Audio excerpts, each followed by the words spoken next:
નમસ્કાર મિત્રો, અંબાનો ઓટલો માનવ શાંતિ મંદિર તરફથી આજે તમને એક વિનંતી કરવામાં આવે છે કે ઉત્તરાયણ પર્વને તમે ભલે રાજી ખુશીથી મનાવો, પણ એક ધ્યાન રાખજો.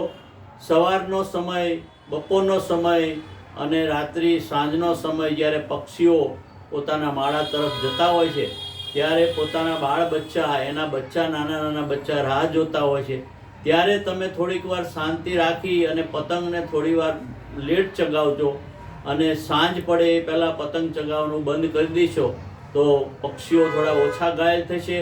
બીજું, તમે જે ચાઇનીઝ દોરાઓ વાપરો છો એનાથી કોઈનો ભાઈ, કોઈનો પતિ, કોઈનો પુત્ર એમાં ઘાયલ થાય છે અથવા તો મૃત્યુ પામે છે, કાં કોઈની દીકરી, કોઈની પત્ની, કોઈની માતા મૃત્યુ પામે છે અને ઘાયલ થઈને પોતે મૃત્યુ પામે છે. ત્યારે એ આખો કુટુંબ, પરિવાર એકદમ શોકમાં ઘેરાઈ જાય છે અને દુઃખના ડુંગરો એમની પર તૂટી પડે છે.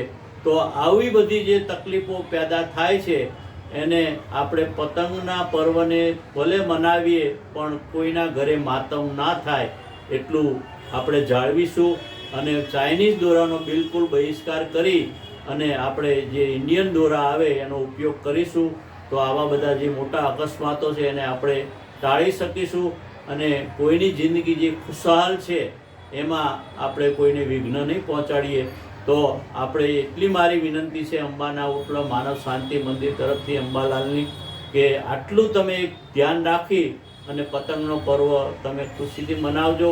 પણ તમને બધાને મારી આ વિનંતી ધ્યાને રાખી અને ચોક્કસ ધ્યાને લઈશો. અને અંબાલાલ આપ સૌને નમસ્કાર કરે છે. બોલો અંબે માત કી જય.